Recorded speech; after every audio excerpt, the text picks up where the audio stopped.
So, hello everybody. Last time also we were doing problems of modern physics. आज भी हम modern physics की problem करेंगे.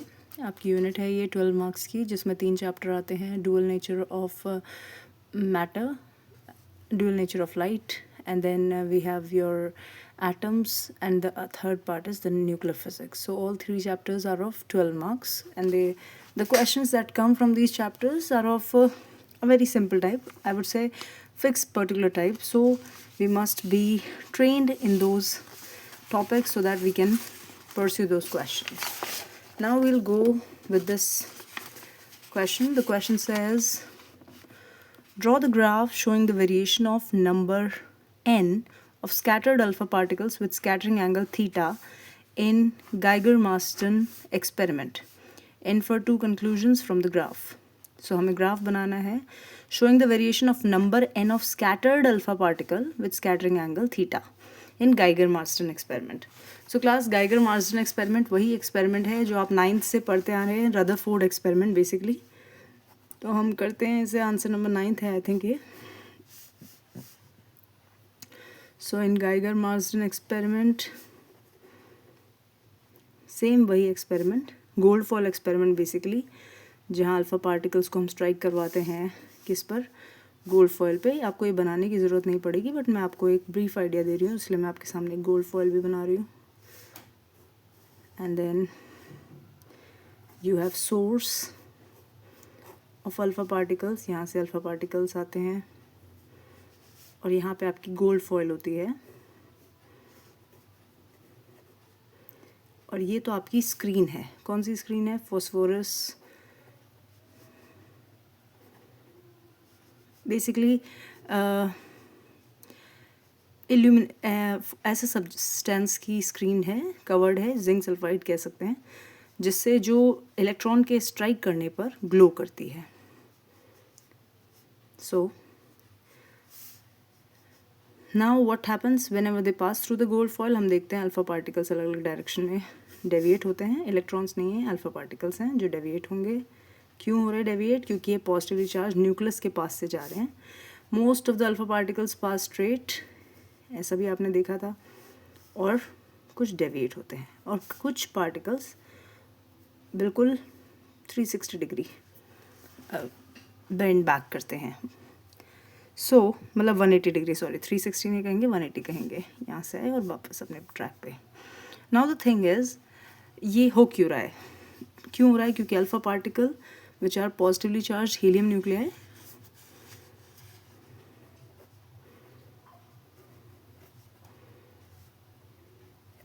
Helium nuclei जो हैं वो पॉजिटिवली चार्ज हैं, और न्यूक्लियस से के पास से जब ये गुजरते हैं तो ये रिपेल कर जाते हैं. So that's why this happens.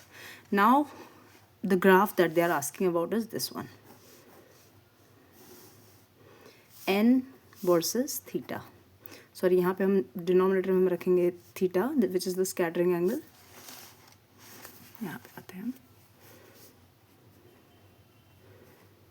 Question was this, scattering angle, and यहाँ पे हमारा n है कि कितने पार्टिकल्स उस पर्टिकुलर एंगल पे स्कैटर हुए. तो आप देखेंगे जब थीटा की वैल्यू बहुत छोटी है, स्कैटरिंग एंगल आपका क्या होता है? स्कैटरिंग एंगल, स्कैटरिंग एंगल ऐसा है कि ये आपका लेट्स से गोल्ड एटम है और यहाँ से आपका अल्फ़ा पार्टिकल आ रहा है. अल्फ़ा पार्टिकल का वेलोसिटी वेक्टर, तो जैसे ही वो यहाँ देखेगा it would deviate like this. ये है आपका टारगेट न्यूक्लियस कह सकते हैं आप इसे, और ये आपका alpha particle.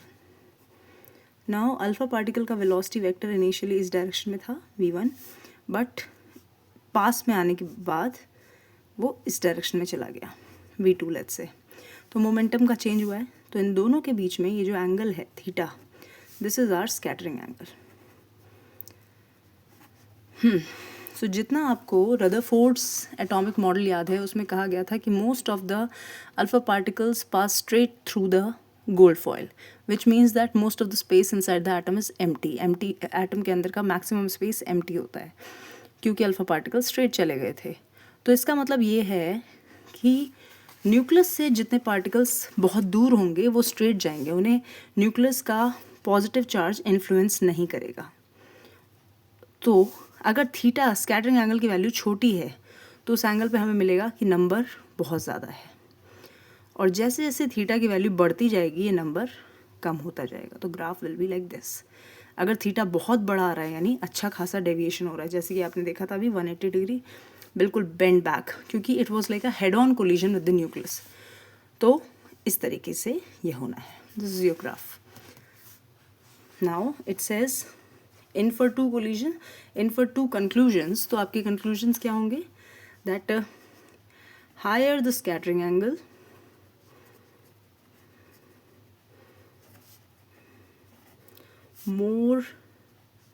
less is the number of scattered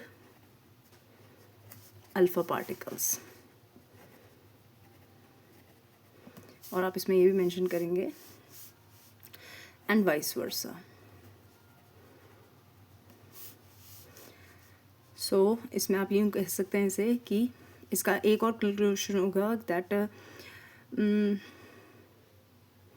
the alpha particles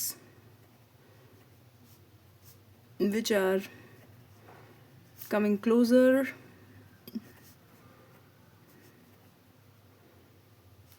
to the field of target nucleus की फील्ड के जो पास आएंगे, they will deviate maximum, and the ones which are far would deviate less.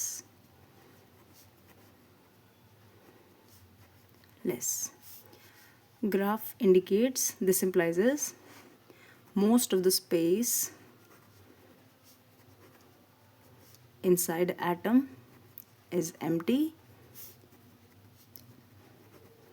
and nucleus is confined in a very small area. So this way you'll complete the things.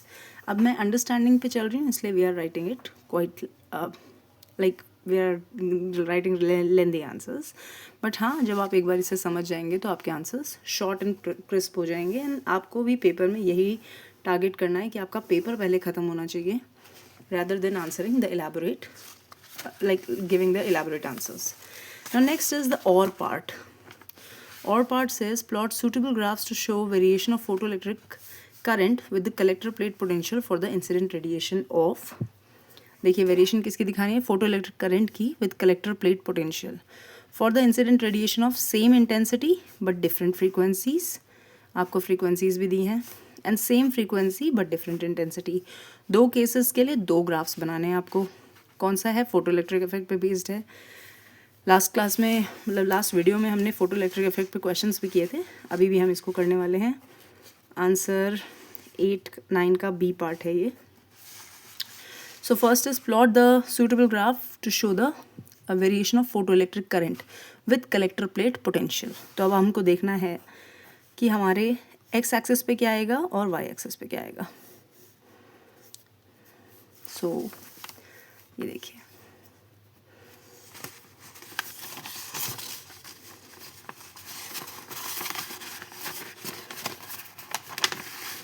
Sorry for the small trouble that might be occurring. हाँ जी, ये हमारा question है। अब उसने क्या बोला है? Variation of photoelectric current with collector plate potential. अब कलेक्टर प्लेट पोटेंशियल की वजह से हमारा फोटो इलेक्ट्रिक करंट अलग अलग आता था, ये हमने देखा था। तो हम एक्स एक्सिस पे क्या दिखाएंगे? ठीक है, for with the same intensity for different frequencies, fine. यहाँ पे हमारा कलेक्टर प्लेट पोटेंशियल आएगा एनोड, आप मेंशन भी कर सकते हैं। कलेक्टर प्लेट पोटेंशियल की वजह से क्या हो रहा था? The photo electrons that were emitting were getting directed. आपको याद होगा हमने एक ट्यूब बनाई थी, उसमें एक कलेक्टर प्लेट दिखाई थी और एक हमने वो बनाई थी हमारी कैथोड प्लेट। ये हमारा बैटरी थी, यहाँ से हमारी रेडिएशन आती थी और रेडिएशन में एक एनर्जी होती थी H न्यू, फोटॉन्स होते थे। और इन्हीं से हमारे फोटो इलेक्ट्रॉन्स इजेक्ट होते थे। कुछ फोटो इलेक्ट्रॉन्स ऐसे होते थे जिनके पास बहुत सारी काइनेटिक एनर्जी होती थी, तो वो एनोड की तरफ चले जाते थे। बट कुछ ऐसे होते थे जो डीपर लेयर्स की से इजेक्ट होते थे और इंटरनल कोलिजन्स की वजह से अपनी एनर्जी उतनी नहीं गेन करते थे और अलग अलग डायरेक्शन में चले जाते थे और यहीं आसपास रह जाते थे। तो हम एनोड पे पॉजिटिव पोटेंशियल बढ़ा के इनको अपनी तरफ खींच सकते थे। तो this is how I was increasing my photo electric current. But the thing is maximum जितना करंट जाएगा वो डिपेंड किस पे करेगा कि मेरी इंटेंसिटी क्या है, मैंने कितनी नंबर ऑफ फोटॉन्स इंसिडेंट किए थे, क्योंकि जितने फोटॉन्स मैं फेंकूंगी उतने ही फोटो इलेक्ट्रॉन्स निकलेंगे। तो बस एनोड के पोटेंशियल बढ़ाने से क्या होगा कि जितने भी फोटो इलेक्ट्रॉन्स निकले हैं वो सब एनोड की तरफ आएंगे। तो इसलिए हमें ये देखना है कि एक पर्टिकुलर टाइम के बाद सैचुरेशन करंट भी आता था। Now in this case they are mentioning that they all the different cases. अब ऊपर हम क्या दिखाएंगे, photocurrent yes I in ampere. अब आपने क्या करना है कि जब आप मेंशन कर रहे हैं कि they are all of the same intensity, यानी एक ही इंटेंसिटी की भेजी गई हैं, बट फ्रीक्वेंसीज जो हमने इंसिडेंट की हैं, एनर्जीज जो इंसिडेंट की है वो अलग अलग है। तो अब आप सोचिए, इक्वेशन था आपका, इक्वेशन यहाँ पे लिख देते हैं, h nu incident energy is equal to h nu not plus kinetic energy maximum. आपको याद होगा काइनेटिक, ये एच न्यू नॉट क्या था, हमारा वर्क फंक्शन, और एच न्यू तो हमारी इंसिडेंट एनर्जी थी। जितनी ज़्यादा फ्रीक्वेंसी होगी उतनी ज़्यादा इंसिडेंट एनर्जी होगी, और इन दोनों का डिफरेंस मेरा काइनेटिक एनर्जी के बराबर आ रहा है, H new minus H nu not. यानी जितनी बड़ी एनर्जी दूंगी, एच न्यू नॉट तो फिक्स्ड है, मेटल फिक्स्ड है, तो हमारा एच न्यू नॉट भी फिक्स्ड होगा। पर मतलब मैं अगर इधर की तरफ जाऊँ, अगर मेरा एच न्यू नॉट फिक्स्ड है, वर्क फंक्शन फिक्स्ड है, तो मेरे न्यू बढ़ाने से मेरी ये वाली काइनेटिक एनर्जी मैक्सिमम आएगी, और काइनेटिक एनर्जी मैक्सिमम आएगी तो उस मैक्सिमम काइनेटिक एनर्जी वाले इलेक्ट्रॉन को रोकने के लिए मुझे उतना ही ज़्यादा स्टॉपिंग पोटेंशियल भी देना पड़ेगा। याद है आपको, अगर मैं इसी एनोड की प्लेट पे अपोजिट पोटेंशियल देने लग जाऊँ तो इलेक्ट्रॉन्स रुकने लगेंगे, जो नहीं आ रहे वो तो बिल्कुल नहीं आएंगे, और जो आ भी रहे हैं वो भी रिपेल होंगे, और जिसकी एनर्जी सबसे मैक्सिमम वो भी मुड़ जाएगा। तो मैक्सिमम एनर्जी वाले के लिए मुझे सबसे ज़्यादा स्टॉपिंग पोटेंशियल भी देना पड़ेगा। तो अब स्टॉपिंग पोटेंशियल हमेशा क्या होता है, नेगेटिव पोटेंशियल होता है। Negative potential being given to the collector plate, anode plate जो कायदे से आपकी सॉरी ये मैंने थोड़ी सी ऐसे बना दी है, रुक जाइए, हाँ जी, ये कायदे से पॉजिटिव पार्ट की है, तो आप इस पर क्या करते हैं, नेगेटिव पोटेंशियल देते हैं, तो इलेक्ट्रॉन को ही रिपेल करती जाती है। तो अब इस हिसाब से अलग अलग फ्रीक्वेंसी, जैसे इन्होंने दिया है न्यू 1, न्यू 2, न्यू 3 सबसे बड़ी है, तो उसके कॉरस्पॉन्डिंग जो स्टॉपिंग पोटेंशियल आएगा, जो नेगेटिव वाली एक्सिस पे आएगा, वो भी सबसे ज़्यादा आएगा। ग्राफ्स तो आपको याद होंगे, ऐसे बनते थे कि यहाँ से शुरू होते थे और फिर ऊपर जाते थे, बढ़ते थे और सैचुरेशन वैल्यू तक जाते थे। देन ये हुआ मेरा V not for third frequency, यानी न्यू 3 के लिए। देन अब एक और बात सोचनी है, इंटेंसिटी सबकी सेम है, यानी सैचुरेशन करंट सबका सेम आना है। तो अब सेकंड वाला ग्राफ मैं अगर बनाऊंगी तो सेकंड वाले के लिए VO2 तो आएगा, पर मैं देखूंगी कि इसका ये सैचुरेशन करंट सेम आना चाहिए। ये VO2 मेरी कौन सी फ्रीक्वेंसी के लिए, सेकंड फ्रीक्वेंसी के लिए, और थर्ड फ्रीक्वेंसी जो सबसे छोटी है VO3, उसके लिए स्टॉपिंग पोटेंशियल VO3 आया है, वो भी ग्राफ तो ऐसे बनेगा और एक पर्टिकुलर टाइम बाद स्टॉपिंग पोटेंशियल तक जाएगा।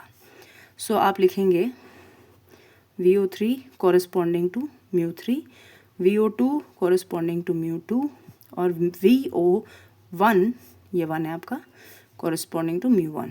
और आपको लिखना भी पड़ेगा कि μ1 लेस देन μ2 लेस देन μ3। हाँ, यहाँ पे लिखेगा कॉमन इंटेंसिटी, क्योंकि इंटेंसिटी कॉमन है इसीलिए जो सैचुरेशन करंट की वैल्यू आ रही है वो सेम आ रही है तीनों के लिए। कितनी, ये IS लिख सकते हैं, I सैचुरेशन करंट। इतना आपने मेंशन कर दिया, आपके पूरे मार्क्स आएंगे यहाँ पे कंप्लीट एनालिसिस के बेसिस पे, right. Now next is same frequency but different intensity. This part, same frequency but different intensity. तो अगर same frequency और different intensity का बनाना है, पर ग्राफ अभी भी हमारा वही कॉमन ग्राफ है किसके बीच का, स्टॉपिंग कलेक्टर प्लेट पोटेंशियल ये V and I photo current IA. तो आप देखिए ये कलेक्टर प्लेट पोटेंशियल है, मेंशन कर सकते हैं आप। जब ये पॉजिटिव एक्सिस में दिखा रहे हैं यानी पॉजिटिव पोटेंशियल, नेगेटिव वाला दिखाएंगे तो ये नेगेटिव डायरेक्शन का अपोजिंग पोटेंशियल अगर आप देंगे तो। Now the thing is have the same frequency but different intensity. आप खुद सोचिए, अगर फ्रीक्वेंसी सेम है तो क्या कॉमन हो जाएगा, फ्रीक्वेंसी सेम है तो ये न्यू सेम है, न्यू सेम है तो वी नॉट सेम होने वाला है स्टॉपिंग पोटेंशियल, क्योंकि ये काइनेटिक एनर्जी के कॉरस्पॉन्डिंग है। पर इंटेंसिटी अलग अलग है, इंटेंसिटी अलग अलग होना यानी अलग अलग नंबर ऑफ फोटॉन्स हम फेंक रहे हैं, तो क्या ग्राफ बनेगा, ग्राफ तो यही बनेगा। स्टॉपिंग पोटेंशियल तो कॉमन आएगा सबके लिए, ऐसे तरीके से आप ग्राफ बनाएंगे और ये आपका फर्स्ट वी नॉट, राइट।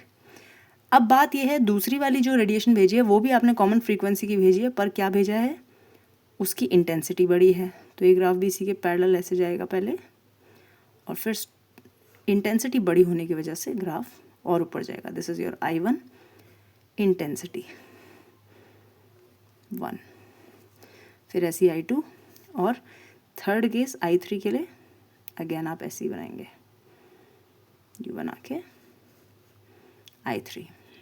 तो देख रहे हैं आप, because of the same frequency stopping potential common, same frequency side में लिख दीजिए अगर आप कई बातें नहीं दिखा पाए तो, same frequency leading to same stopping potential, and that's how you get another 1 mark. That's all, based on photoelectric effect. Now let's move to the other question. आप यहाँ पे भी लिख दीजिएगा कि I1 less than I2 less than I3, सबसे ऊपर वाला जो maximum value of photo current पे आ रहा है यानी उसकी मैक्सिमम इंटेंसिटी है, तभी ऐसा हुआ है। Now let's move to the next question.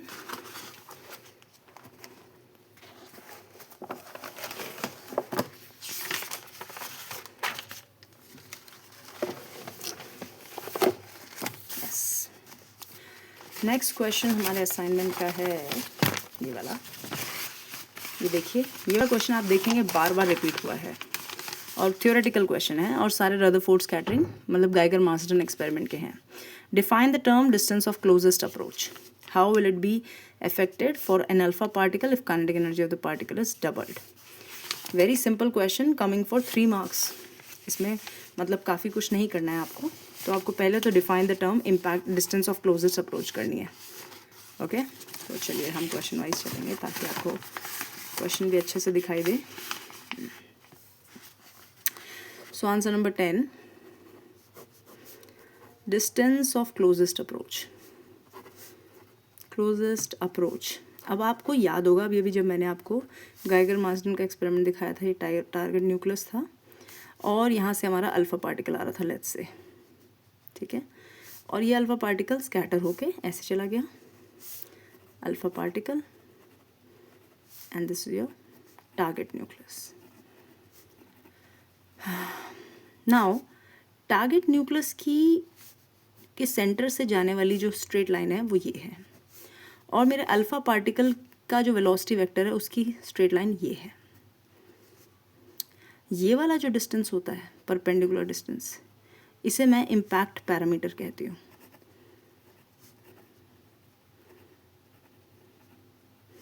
So impact parameter एक डिस्टेंस है, परपेंडिकुलर डिस्टेंस है between the velocity vector and the centre line passing through the target nucleus. Now impact parameter को denote करने का तरीका है B। अब एक ऐसा मोमेंट भी होता होगा कि जैसे मैं अल्फा पार्टिकल को यहाँ भेज रही हूँ तो अल्फा पार्टिकल के पास एक काइनेटिक एनर्जी होती होगी, और वो सारी काइनेटिक एनर्जी जैसी इस टारगेट न्यूक्लियस की फील्ड में आती होगी, जब ये सारी एनर्जी पोटेंशियल एनर्जी में कन्वर्ट हो जाती होगी तो उस मोमेंट जो न्यूक्लियस है जो अल्फा पार्टिकल है वो सिर्फ अपनी डायरेक्शन बदलता होगा, बट उसमें उसकी वेलोसिटी में स्पीड में कोई चेंज नहीं आता होगा। So that distance is my distance of closest approach, is the is the minimum distance. You will, when you write the definition, you'll write is the minimum distance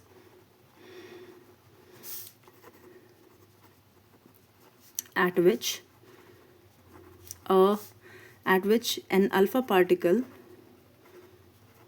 can be made incident on a nucleus, on the target nucleus, for which kinetic energy of alpha particle is equal to potential energy of alpha particle in the field of nucleus. ये जो nucleus है उसकी field में जो potential energy gain होती है उसके बराबर मेरी काइनेटिक एनर्जी आती है. उस मिनिमम डिस्टेंस को हम क्या कहते हैं? हमारा distance of closest approach.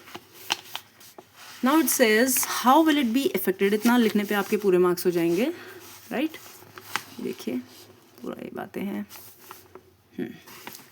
Next is it says how will it B affected if the kinetic energy of the particle is doubled. यानी if KE becomes twice of KE. KE2 becomes twice of KE1. Now, इस case में क्या होगा? Potential energy 2 has to be become twice of potential energy 1 also. क्योंकि अगर kinetic energy double हुई है तो potential energy भी डबल होगी. और potential energy डबल हुई है तो आप देखिए, अगर मैं एक्सप्रेशन निकालूँ इसके लिए तो kinetic energy का एक्सप्रेशन है हाफ mv². देन इसका होगा पोटेंशियल, इसका एक्सप्रेशन होगा 1/4πε0. Then the charge of the alpha particle would be let's say 2e and the target nucleus is Ze, yeah, by distance of closest approach, that is b. b ही लिख लेते हैं उसे हम, impact parameter जैसा हो रहा है ये, पर मैं r लिखती हूँ. चलिए आपकी खुशी के लिए r लिखती हूँ. इसके बाद मैं क्या करूँगी? मैं इसके r को निकालने की कोशिश करूँगी. So this r will come out to be 1/4πε0 z 2ze² upon, अब यहाँ से एक और 2 ऊपर आएगा, एंड m v² नीचे. और आप इसको फर्दर ऐसे भी लिख सकते हैं, ये हाफ तो बन ही रहा है, it becomes like twice ze² 4πε0 k r, where k is the kinetic energy of alpha particle. So if kinetic energy becomes doubled, इसी रिलेशन में देख लेते हैं. if k, इसी रिलेशन में if k is twice of k, k2 is twice of k1, so आपका r2 जो होगा वो भी क्या होगा? 2ze² upon 4πε0. This is your new k2 which is equal to 2k1. पर आपको पता है कि आपका 2ze² 4πε0 k1 यानी पहले वाली काइनेटिक एनर्जी हाफ, ये वाली वैल्यू आपकी r1 के बराबर थी. यानी जो नया वाला डिस्टेंस ऑफ क्लोजेस्ट अप्रोच आएगा it would be half of the first case, और छोटा हो जाएगा ये. So this is how we do it. I hope I made myself clear, right? मैंने क्या किया? डिस्टेंस ऑफ क्लोजेस्ट अप्रोच और काइनेटिक एनर्जी के बीच का रिलेशन निकाला. It came out to be inversely proportional. Kinetic energy अगर double हुई तो ये जो नया डिस्टेंस आएगा वो पुरानी वैल्यू का आधा आएगा. This we can see. So here we complete the 3 marker. Now let's move to the next question.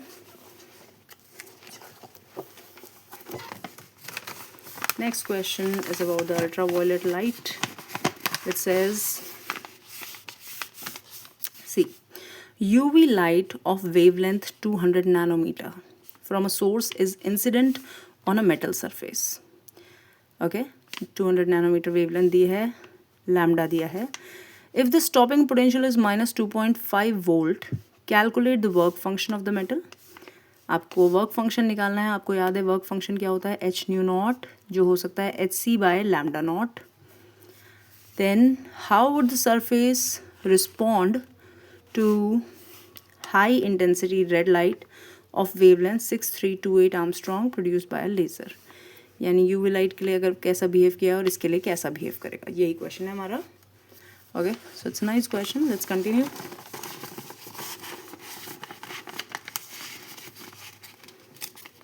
So this question goes like, answer number 10. हम कहेंगे given lambda equal to 200 nanometer, then stopping potential V naught is equal to minus 2.5 volt. So EV naught, which is equal to the kinetic energy, is equal to minus 2.5 EV. ऐसे कर सकते हैं हम. मैं क्यों करवा रही हूँ? क्योंकि मुझे एक रिलेशन पता है, उससे मेरी लाइफ सॉर्टेड हो सकती है. तो अब हम एक आइंस्टीन के इक्वेशन पे चलते हैं. हमें क्या चाहिए? Work function. So h nu equal to h nu not plus kinetic energy maximum हमें पता है. स्टॉपिंग पोटेंशियल नेगेटिव होना ही है क्योंकि वो कलेक्टर प्लेट को दिया जाता है जो ऑलरेडी पॉजिटिवली चार्ज होती है. नेगेटिव इसलिए देते हैं ताकि इलेक्ट्रॉन को रिपेल कर सके. इसलिए मैं यहाँ पे साइन की वैल्यू नहीं डालूंगी. यहाँ पे मैं काइनेटिक एनर्जी की जगह मैं जानती हूँ ईवी नॉट लिखूंगी. मैं एच न्यू नॉट मेरा वर्क फंक्शन है जिसकी वैल्यू मुझे चाहिए और जिसको हम फाई से डिनोट करते हैं, फाई से. Then H nu I can write as H C by lambda. Now H C is 1240. Lambda is given in nanometer, so मैं 200 नैनोमीटर यहाँ लिख सकती हूँ. 1240 किस में होगा? ईवी में. फाई की वैल्यू मुझे निकालनी है. ईवी नॉट की जगह मैं लिख सकती हूँ 2.5 EV. So let's get it done. अब क्या आएगा आंसर? चलिए कैंसिल आउट करते हैं. ये बनेगा हमारा 62 या 6.2 basically 6.2 eV nanometre minus 2.5 eV phi. So phi की वैल्यू आएगी आपकी. अब मुझे ज़रा एक बार ये देखना है कि मुझे साइन को ग्रैब करना है. सो या एच सी की वैल्यू ईवी नैनोमीटर होती है. नैनोमीटर, जस्ट अ सेकेंड, कुछ गड़बड़ हो रही है कैलकुलेशन में. बट हाँ, अगर आप अभी यहाँ तक पहुँच चुके हैं तो आपको इसके बाद क्या लिखना है? 6.2 मैंने निकाल लिया है. माइनस कीजिए इसे. 12 में से 5 7 एंड 5 में से 2 3.7 EV. This is my answer. This is my work function.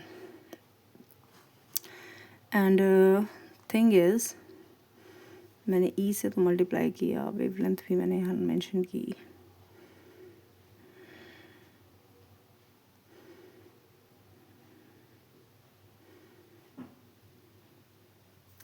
ठीक है क्लास, ऐसा है. अभी थोड़ा आगे बढ़ती हूँ मैं, उसके बाद मैं इस पे वापस पहुँच ही जाऊँगी. 1 मिनट में मेरा माइंड काम कर रहा है. Let's see. कहाँ मैंने यूनिट्स का कुछ एरर किया है, बट लेट्स सी. सो आपने इतना किया, ये आंसर आपका करेक्ट है and it's not going to have any problem. Let's move to the B part which says how would the surface respond to a high intensity red light of wavelength 6328 Armstrong. So now this new lambda is given to be 6328 Armstrong. और मैं इसे nanometre में convert कर लूँ तो हमारे लिए अच्छा होगा क्योंकि फिर मैं रिलेट कर पाऊँगी पहले केस से कि क्या ये उससे ज़्यादा है, उस वेवलेंथ से ज़्यादा है, उससे कम है. तो ये बनेगा 632.8 इंटू 10 की power -9 metre, which I can write as 632.8 nanometre 10 to the power 9 को. या अब देखिए ये इतनी आ रही है लैम्डा, और लैम्डा इंसिडेंट जो थी वो इज इक्वल टू 200 नैनोमीटर. ठीक, और उसके कॉरस्पॉन्डिंग हमने वर्क फंक्शन निकाला था. और अब ये लैम्डा इंसिडेंट 1 ये थी. लैम्डा इंसिडेंट 2 हमारी है हाउ मच? 632.8 नैनोमीटर. मेरे पास फाई जो है वो 3.2 ईवी है. यानी कि अगर मैं फाई मेरा बेसिकली एच न्यू है, न्यू नॉट है 3.2 eV, which I can write as H C by lambda not. So now the thing is HC is 1240 EV nanometer, and 1240 lambda naught is in nanometer. This is in EV. This is 3.2 EV. So my lambda naught will come out to be 1240 upon 3.2 EV, और यहाँ से भी EV से EV cancel, और ज़रा अब आप खुद ही बताइए कितना आएगा ये 16, and then this will be 6200, and then I'll further do the calculation 3100, and then let's do it with 8 only. So 8 3s are 24.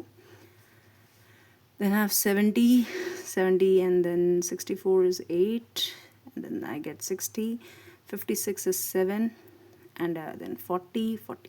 So lambda naught is coming out to be 387.5, इतना नैनोमीटर। तो हमारी इस wavelength के पास इतनी energy है कि वो हमारे इस मेटल से क्या निकलवा दे, फोटो इलेक्ट्रॉन्स निकलवा दे। तो अब मैं अगर 632.8 नैनोमीटर की वेवलेंथ इंसिडेंट करूँगी तो ये वेवलेंथ इससे बहुत ज़्यादा है, और वेवलेंथ ज़्यादा होने का मतलब एनर्जी का कम होना, बिकॉज आपको पता है ना E is equal to hc/λ। तो ये अगर लैम्डा बड़ी होगी तो एनर्जी कम होगी, और क्योंकि ये वैल्यू, ये वाली वैल्यू इस वैल्यू से ज़्यादा है, इसलिए मैं कम एनर्जी अब थ्रो कर रही हूँ, और मैं कम एनर्जी थ्रो कर रही हूँ तो metal will not show photoelectric effect. So the answer would be, since lambda 2 जो lambda incident हुई है is less than lambda naught, sorry is more than lambda naught, h आप ये भी कह सकते हैं E2 will be less than E1, E0. This implies is metal won't show photoelectric effect. और मैं यहाँ पे ऐसे लिख रही हूँ, पर आप मत लिखिएगा PE effect. You're a student. You're supposed to write elaborate answers. So HC की एक बार मैं वैल्यू आपके सामने ज़रा निकाल ही लेते हैं।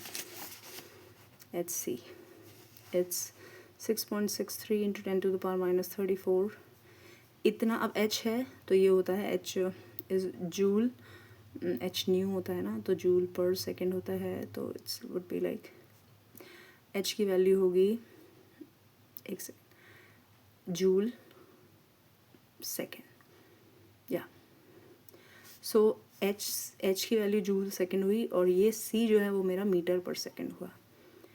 So this would be 6.63 into 10 to the power minus 34 joule metre. यहाँ पे 3 into 10 to the power 8 भी आना चाहिए, वो कैलकुलेशन हम अभी देखेंगे बाद में, पर मेरे पास जूल मीटर आया। नाउ अगर मैं hc/λ करूँ तो लैम्डा के डायमेंशन भी मीटर है, मीटर कैंसिल, यानी hc/λ के ओवरऑल डायमेंशन हमारे एनर्जी के होते हैं। एनर्जी यानी इलेक्ट्रॉन वोल्ट, ये वाले डायमेंशन है। So the point is hc/λ के डायमेंशन एनर्जी के हैं, तो this would B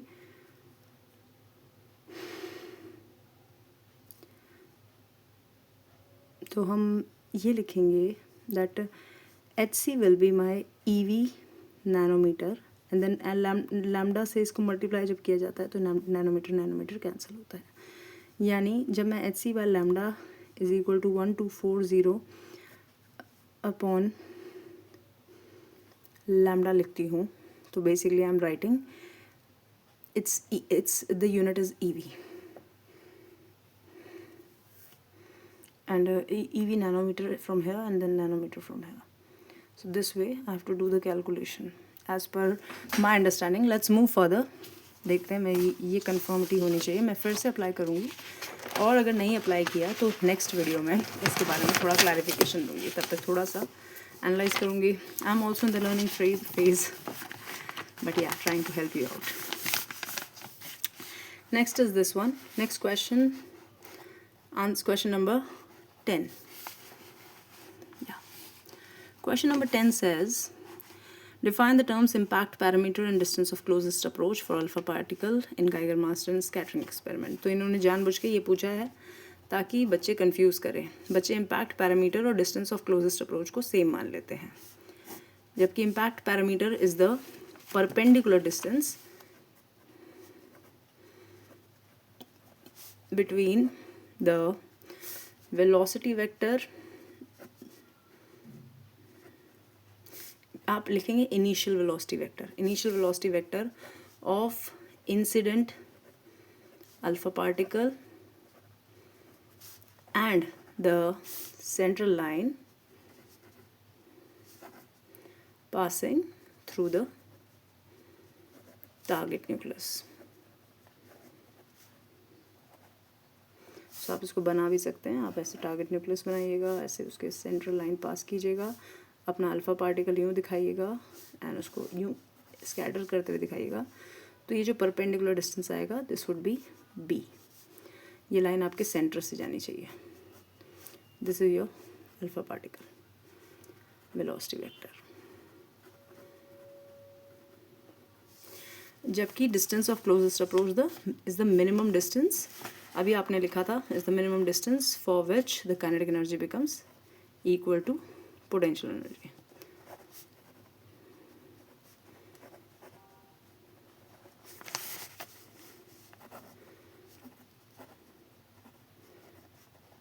is the minimum distance for which Ke of alpha particle equal to potential energy of alpha particle with the target nucleus system.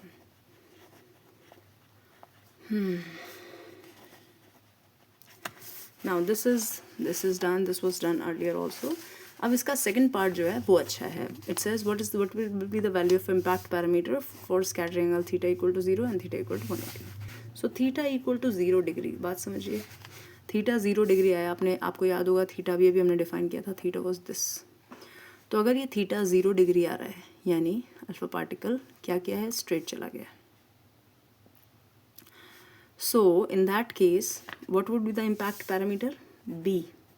Straight जाने के लिए क्या होना चाहिए, ये बहुत बड़ा होना चाहिए, यानी ये स्कैटर ही नहीं हुआ अल्फा पार्टिकल, तभी तो वो न्यूक्लियस से सबसे ज़्यादा दूर है.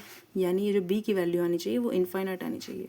ये जितना ज़्यादा दूर होगा अल्फा पार्टिकल वो उतना स्ट्रेट जाएगा, इसीलिए ये बी इक्वल टू इनफाइनाइट आएगा. And theta equal to 180 degree का है.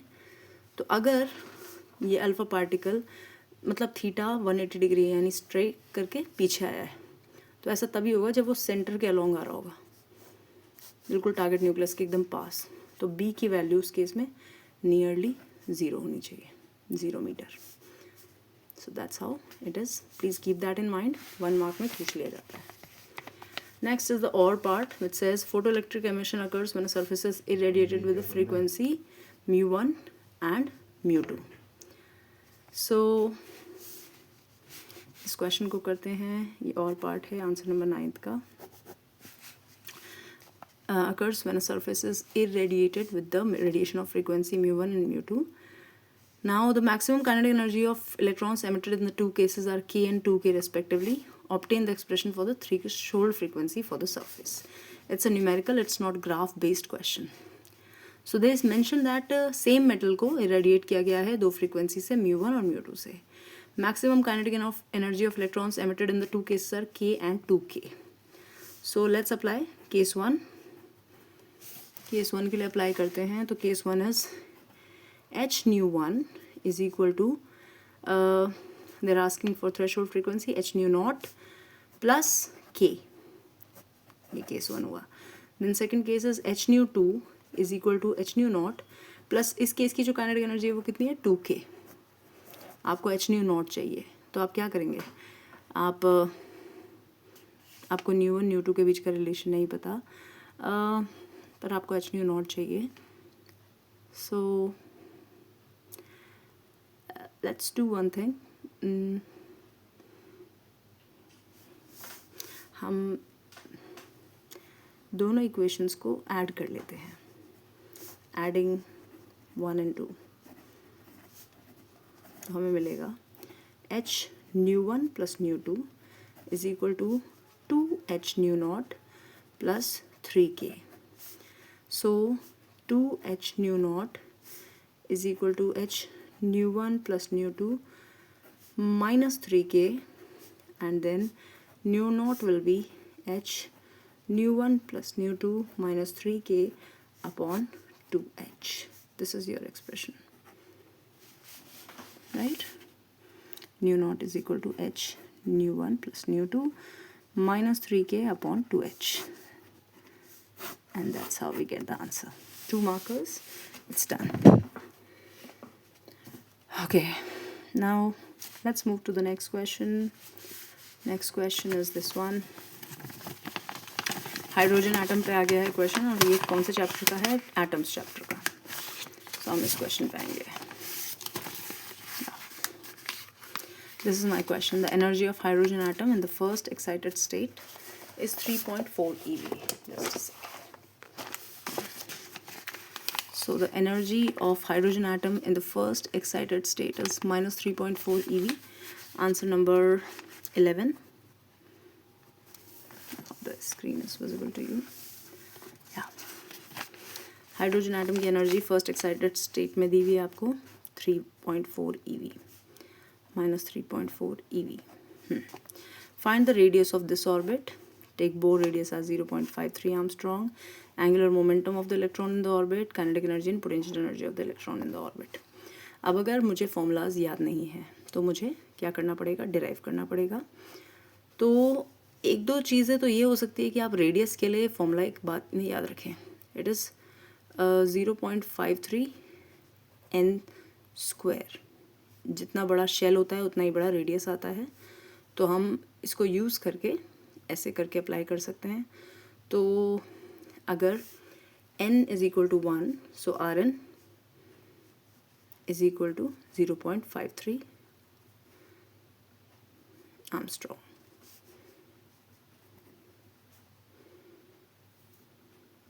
Just a second. Let's derive it. It's a better approach that I derive it, so it's important. मुझे ये याद है कि mv square upon r is equal to 1/4 pi epsilon naught z e square. Hydrogen atom है, e square upon r square. r से r cancel. Then I have this relation. मुझे v square की value मिल जाएगी. It is e square 4 pi epsilon naught m r 1. मुझे एक और बात पता थी, M V R is equal to N H upon 2 pi. मैं क्यों कर रही हूँ? बिकॉज मुझे फॉर्मूलाज याद नहीं रहते. I need to derive them. So मैं v की वैल्यू ऊपर से सब्स्टिट्यूट कर सकती हूँ और it would come out to be m. v की जगह मैं लिख सकती हूँ under root e square 4 pi epsilon not M r. और यहाँ मेरे पास, और यहाँ पे एक r भी है जो रूट के बाहर है. Then this is NH upon 2 pi. Now to make it simplified, हम इसे स्क्वायर कर सकते हैं दोनों साइड. तो m स्क्वायर ये बनेगा e square 4 pi epsilon naught m r. बाहर का r स्क्वायर में कन्वर्ट हो जाएगा. And then this is n square h square 4 pi square. Right. So यहाँ से एक r कैंसिल कर सकते हैं. तो r n की वैल्यू आएगी n square h square 4 pi square है. यहाँ से मैं ये कैंसिल करूँगी. यहाँ पे मेरे पास पाई रह जाएगा. पाई. देन m ये कैंसिल होके ये वाला m, ये वाला m नीचे आएगा. एंड देन एक एप्सिलॉन नॉट ऊपर जाएगा. And pi m e square. This is the expression for r n that I am getting. And r n is coming out to be proportional to n square definitely. ये जो part है जो मेरा क्या आ रहा है आपका कांस्टेंट, तो वो कांस्टेंट आपका r n is equal to 0.53 n square. ये हमारा एक्सप्रेशन है. इतना आर्मस्ट्रॉन्ग. नाउ हम फॉर्मूला तो सही लगा रहे थे उस समय भी, हम गलत नहीं जा रहे थे. Now the thing is radius of this orbit. अगर ये फर्स्ट एक्साइटेड स्टेट में है हाइड्रोजन एटम, यानी कि वो अपने n इक्वल टू 1 से n इक्वल टू 2 ऑर्बिट में जा चुका है. Now so r second orbit हो जाएगा आपका 0.53 इंटू 2 का square. First excited state will be E1 to E2. So it would be 0.53 into 4. 4 3s are 12. 5 4s are 20. 21. 2.12 Armstrong. ये आएगा मेरा रेडियस ऑफ द ऑर्बिट। आप लोगों को नहीं दिख रहा है तो यहाँ देखिए, या यस देख सकते हैं। So this much I have got. Now if I get the angular momentum, if I have to find the angular momentum जो हमसे पूछा जा रहा है, अब इस आर एन से हम एंगुलर मोमेंटम भी निकाल लेंगे। सो पहले तो मैं वी एन निकाल लेती हूँ आपके लिए, क्योंकि वी स्क्वायर मुझे पता था it's equal to e square upon 4 pi epsilon not M R. तो e square is fine, 4 pi epsilon naught is fine, M is there. R की जगह मैं पुट करूँगी N square H square epsilon naught, और denominator ऊपर आ जाएगा pi M e square. Let's cancel out the things and then I get e 4 epsilon not square N square H square and M से M cancel हो जा रहा है, मास पे डिपेंडेंस नहीं है। ये वी स्क्वायर आया है, तो वी आएगा हमारा e square upon 2 epsilon naught N H. As per this derivation is concerned, this is v square. So v is coming out to be inversely proportional to n. अब मुझे mvr चाहिए, mvr n। तो let's put मास तो ठीक है, v की जगह पे I'll put e square upon 2 epsilon naught nh, rn की जगह I'll put n square h square epsilon naught pi m e square। Let's cancel out the things जो कैंसिल हो सकती हैं। यहाँ पे एक h कैंसिल होता है, पाई ऐसे ही रहेगा, ई स्क्वायर कैंसिल हो जाएगा, I will get n square m h and then in the 2 pi m in the denominator. एक n भी है यहाँ पे, तो ये n भी कैंसिल होगा, तो सिर्फ एक n बच रहा है हमारे पास। mvrn is coming out like this. So अब आप क्या कर सकते हैं, आप अगर आपको कैलकुलेशन अच्छी आती है तो दैट्स फाइन। n की जगह पे आप लिख सकते हैं 2, m की जगह आप इलेक्ट्रॉन है तो आप मेंशन करेंगे। अब ये एनर्जी बोल दिया ना इन्होंने, तो हम एनर्जी से भी एंगुलर मोमेंटम को रिलेट कर सकते हैं वैसे, पर ये टोटल एनर्जी है, पॉइंट ये है। तो टोटल एनर्जी के लिए it's gonna be takes time. Mass की जगह पे मैं लिखूँगी 9.1 इंटू 10 की पावर माइनस 31 kg। एच की जगह मैं लिख सकती हूँ 6.63 into 10 to the power minus 34। 2 pi की जगह 3.14, एम की जगह ये एम कैंसिल होना था जो हमने नहीं किया, तो इट वाज हाँ मैंने कुछ गड़बड़ कर दी। ये डेरिवेशन तो हमें करने की ज़रूरत ही नहीं थी, क्योंकि हमें तो पता ही है कि हमारा एंगुलर मोमेंटम NH/2 पाई आता है। तो मैं इसको सिंपल n की जगह तो आप 2 लिख सकते थे, h की जगह आपको क्या लिखना था h, तो आपको 6.63 10 की पावर माइनस 34 जूल सेकेंड पता है, और 2 पाई आपके पास है, 2 into 3.14। So you would can calculate this and आपको आराम से इसकी वैल्यू मिल जाती। मेरी गलती है, मैंने आपको थोड़ा लंबा डिराइव करवा दिया, बट हाँ ऐसा हो सकता है कि derive this relation second postulate, so वो हम डिराइव कर पाए, राइट।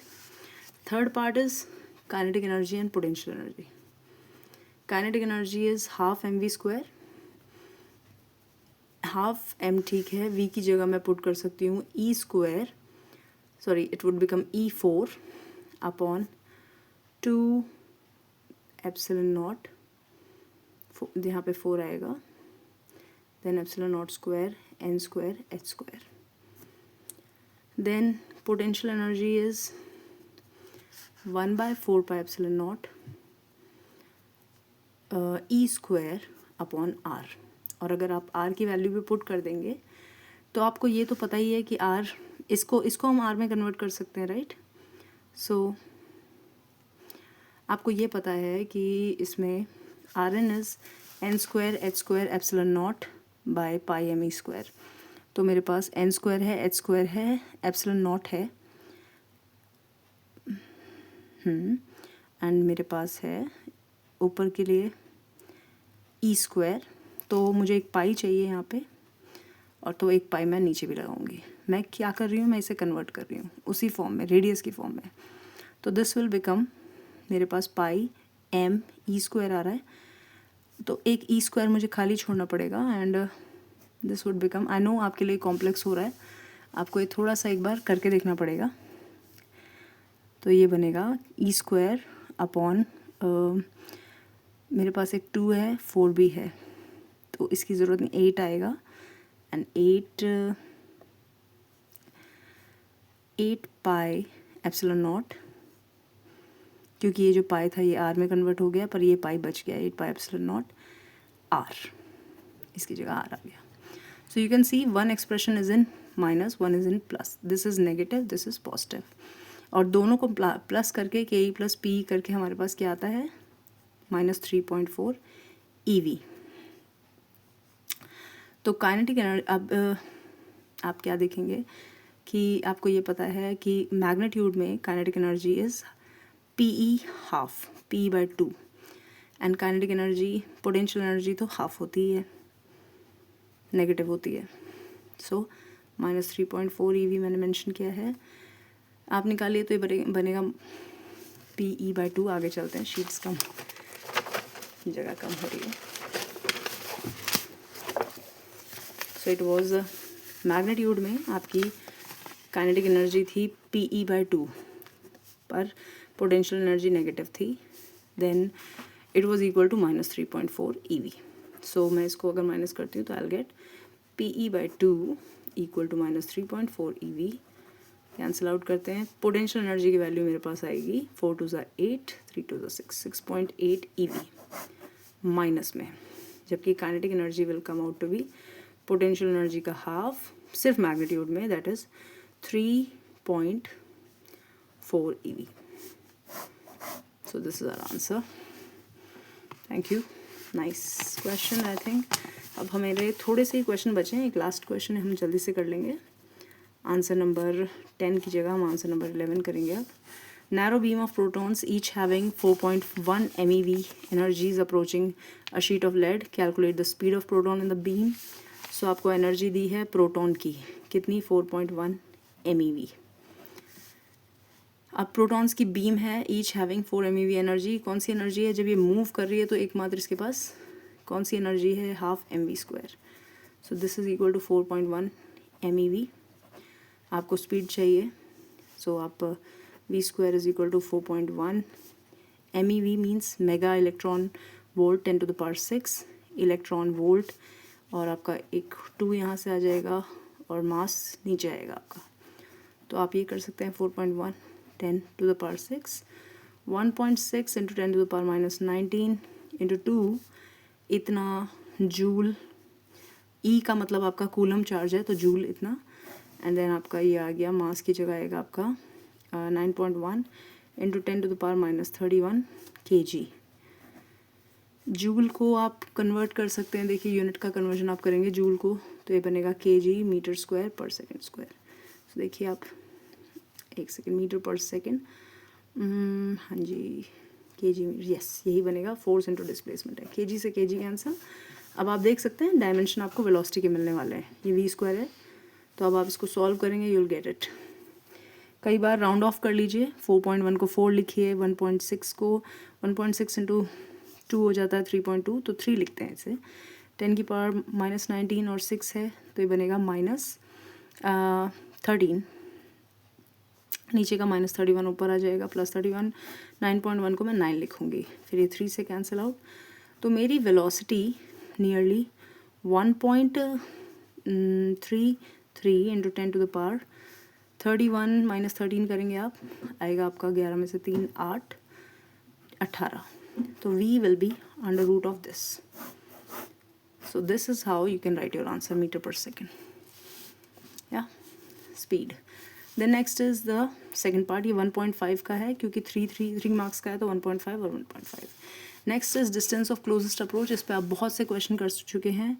आपको क्या करना है, half mv² is equal to 1/4πε0 E² upon, अब बात ये है लेड पे आ रही है, तो आप ये ध्यान रखिए, प्रोटॉन्स हैं तो प्रोटॉन तो ठीक है, पर ये जो आया था तो यहाँ पे एक z भी आना चाहिए, और वो z क्या है, एटॉमिक नंबर ऑफ लेड, तो z आपने मेंशन किया, एंड यहाँ पे आप लिखेंगे r। So your R value would be 1/4 pi epsilon naught E square into Z की जगह आप 82 लिख सकते हैं, और नीचे आप ये पूरी टर्म अगर नीचे लाएंगे तो ये होगी आपकी kinetic energy which is equal to 4.1 into 10⁻⁶ MEV है, सॉरी +6, तो ये हुआ EV. E से E कैंसिल कीजिए, एक E बच गया आपके पास, and then put the values and get the answer. अगर मैं स्लो चलूँगी तो हम आगे नहीं कर पाएंगे. तो अब आपके पास भी एग्ज़ाम में टाइम नहीं होगा, तो आपको इतना लिखना है और आगे बढ़ना है, और बाद में मतलब सेकंड राउंड में अगर आपका टाइम बचता है तो जल्दी जल्दी शॉर्ट में कैलकुलेशन करके अपना काम ख़त्म करना है. नेक्स्ट क्वेश्चन, हम बस आखिर के 2 क्वेश्चन करने वाले हैं और हमारी वीडियो हम इसके बाद ख़त्म कर देंगे. I am sorry for this. Next question, हाँ, electron is accelerated from rest through a potential difference of 100 volt. ठीक है, इलेक्ट्रॉन को हमने एक्सेलरेट किया है, ये है हमारा answer number let's say 13. Accelerated from rest through a potential difference of 100 volt, find the wavelength associated with it. तो आपको पता है कि इलेक्ट्रॉन की वेवलेंथ की बात हो रही है. कौन सा इक्वेशन आएगा? D Broglie equation matter waves के लिए होता है, क्योंकि आपके जो फंडामेंटल पार्टिकल्स हैं इलेक्ट्रॉन, प्रोटॉन, ये वेव की तरह भी बिहेव करते हैं. इनका मास बहुत कम है, इसलिए इनकी एक मैटर वेवलेंथ आती है विच इज़ इक्वल टू h/mv, इनके मोमेंटम के इन्वर्सली प्रोपोर्शनल. जिसका जितना छोटा मोमेंटम होगा उसकी लैम्डा उतनी बड़ी आएगी, वो अपने वेव नेचर को दिखाएगा. अब they mention that potential difference 100 volt का है. तो पोटेंशियल डिफरेंस क्या है एक्चुअल में? एनर्जी है. सो मुझे लैम्डा की वैल्यू चाहिए. मुझे पता है कि मैं V कैसे निकाल सकती हूँ. I can find that kinetic energy is equal to EV. Energy is equal to the potential difference दिया है, और चार्ज कौन सा जो है हमारा मूव कर रहा है वो इलेक्ट्रॉन है. तो वर्क डन, आपको याद है work done is equal to QV होता था. तो इस केस में जो आपका काइनेटिक एनर्जी है उसकी वजह से जो वर्क डन हो रहा है that is equal to EV. Q हमारा E है, ये वाला रिलेशन था. या नाउ सॉल्व करते हैं. तो काइनेटिक, इसकी जगह मैं लिख सकती हूँ E into 100 volt. Kinetic energy की जगह मैं लिखूँगी हाफ mv². सो v² मैं mv, और मैं काइनेटिक एनर्जी को p²/2m भी लिख सकती हूँ अगर आपको याद होगा. E इंटू 100, ये जो आपका डी ब्रॉगली रिलेशन है h/p होता है.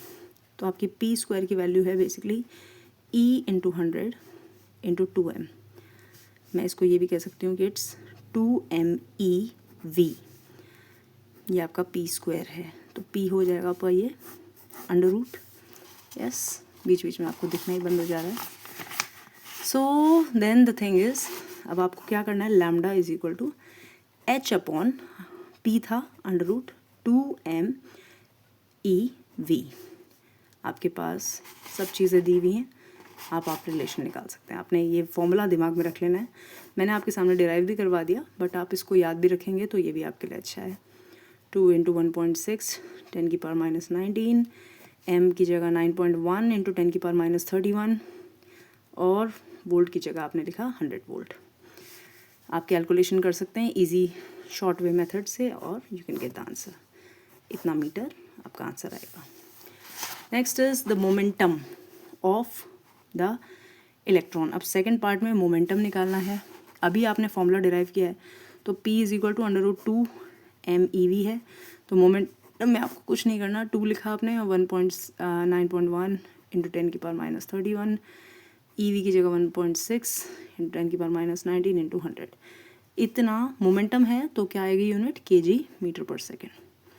ऐसे करके आप अपना काम ख़त्म कर सकते हैं. Third part is velocity required by electron. So v आपने अभी देखी. v क्या है आपकी? इसी रिलेशन को आप स्क्वायर कर लीजिए, या ऐसे कर लीजिए. आपने E इंटू 100 लिखा था ऊपर, तो आप E इंटू 100 इंटू 2 कीजिए अपॉन m कीजिए और उसका रूट लिखिए. बस दिस वे आपका वेलोसिटी आएगा 2. मैं क्या कर रही हूँ? जनरलाइज टर्म निकाल रही हूँ, 2eV/m. This how you can get your velocity also. Yes, these are the basic formulas. याद रहेंगे तो हम जल्दी आंसर निकालेंगे. Then last question is answer number 14. It says what are matter waves? A proton and alpha particle are accelerated. पहले तो matter waves क्या कहेंगे आप? Matter waves are those waves associated are waves associated with particles, with fundamental particles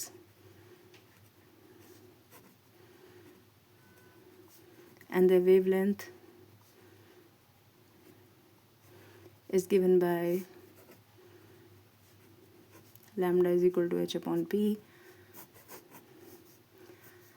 and you can say fundamental particles show both particle and wave nature. इतने में आपका 1 mark आ जाएगा और ये याद रखना भी बहुत आसान है. Show wave and particle nature. Then a proton and alpha particle accelerated through the same potential difference. This is the question. Proton and alpha particle are accelerated through the same potential difference. Find the ratio of d wavelength associated with the proton to that of alpha particle. अब अगर ये same potential difference से accelerate हुए हैं, सो अभी आपने देखा same potential difference से एक्सेलरेट होने का मतलब इनके पास सेम ही काइनेटिक एनर्जी नहीं सेम काइनेटिक एनर्जी नहीं कहेंगे हम.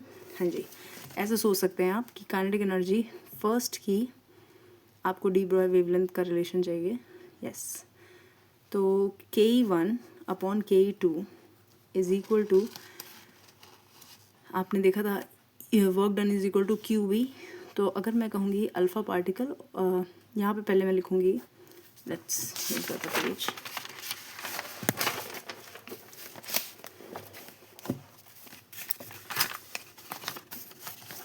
जैसे आपने लिखा या are accelerated through the same potential difference. So energy associated with first energy associated with alpha particle will be QV, right? and proton का charge है E और उस पे V potential लग रहा है, E alpha E proton, right? proton का, जबकि अल्फ़ा का होगा E alpha will be again QV. अब अल्फ़ा पार्टिकल है, पॉजिटिवली चार्ज हीलियम न्यूक्लियर, तो उसमें 2E चार्ज होगा and it will be 2eV. Potential difference तो सेम है. Now this energy was equal to kinetic energy and I was writing it as E proton upon E alpha is equal to P of proton square upon 2m proton upon P of alpha particle का square upon upon 2i's of mass of alpha particle. Now इस relation को अगर हम खोलते हैं तो ये बनता है P proton upon P alpha का square is equal to into then m alpha upon m proton. Now आपको किसका रिलेशन चाहिए? वेवलेंथ का. तो p प्रोटॉन की जगह मैं लिख सकती हूँ h square upon lambda proton का square and similarly h square upon lambda alpha का square into m alpha upon m proton. E proton e alpha अभी आपको पता ही है, ये वैल्यूज़ हमें ऊपर से यूज़ करनी पड़ेगी, हमने ऊपर से निकाली हैं. तो ये वैल्यू है हमारी ई प्रोटॉन EV अपॉन 2eV. अब आप इसमें से कैंसिल आउट करेंगे तो ये आपको मिलेगा लैम्डा अल्फ़ा का स्क्वायर अपॉन लैम्डा प्रोटॉन का square into m alpha upon m proton. Cancel out करते हैं, ये 1/2 है. लैम्डा अल्फ़ा का square lambda proton square. Mass of alpha is 4 times, उसमें क्या है पॉजिटिवली चार्ज हीलियम न्यूक्लियाई है, पर इसमें आपके क्या है 4 आपके 2 प्रोटॉन 2 न्यूट्रॉन है, तो यानी ये 4 मास ऑफ प्रोटॉन आएगा, जबकि यहाँ पे मास ऑफ प्रोटॉन एक सिंगल आएगा. तो अब आप यहाँ ला सकते हैं lambda p square upon lambda alpha square is equal to 4 2 ज़ा 8. देन स्क्वायर आउट कीजिए, lambda p upon lambda alpha आएगा आपका 2√2. देखिए ये रहा आपका answer. Yes, so yes quite long, but हाँ इतना है कि आंसर आएगा. धीरे धीरे प्रैक्टिस आपकी बार बार होगी तो आपके लिए शॉर्ट है न्यूमेरिकल, इनमें ज़्यादा सोचना नहीं है, बस कुछ एक फॉर्मूलाज हैं उनके बेसिस पे हो जाता है. एंड देन लास्ट क्वेश्चन अगर आप, मेरे को लगता है हम सब कर पाएंगे, बहुत इजी सा है. Photo sensitive light surface is illuminated with a beam of yellow light and red light, both of same intensity. In which case will photoelectron have more kinetic energy? अब फोटो सेंसिटिव सर्फेस है, आप याद रखिए yellow और red light, आपको पता है ये विबग्योर होता है एक. यस, इसमें हम ऊपर की तरफ जाते हैं तो हमारी फ्रीक्वेंसी क्या होती है, बढ़ती है. और फ्रीक्वेंसी बढ़ रही है तो एच न्यू एनर्जी बढ़ रही है. एनर्जी बढ़ेगी तो हमारी काइनेटिक एनर्जी भी बढ़ेगी. तो अब इसमें देखिए ज़रा, रेड सबसे नीचे आ रहा है, येलो ऊपर आ रहा है, यानी येलो की एनर्जी ज़्यादा है. तो आप क्या कहेंगे, yellow light would give higher energy photo electrons. Now more number of electrons can be emitted. अब इलेक्ट्रॉन एमिटेड का नंबर सेम रहने वाला है क्योंकि इंटेंसिटी सेम है. जितने फोटोन्स ट्राई करेंगे उतने फोटो इलेक्ट्रॉन निकलेंगे. And that's all. Thank you for your patience. It's a big long video. कर लीजिए क्वेश्चंस मॉडर्न फिजिक्स के, and let's work with semiconductor physics after a while. Thank you. Bye bye. Good night.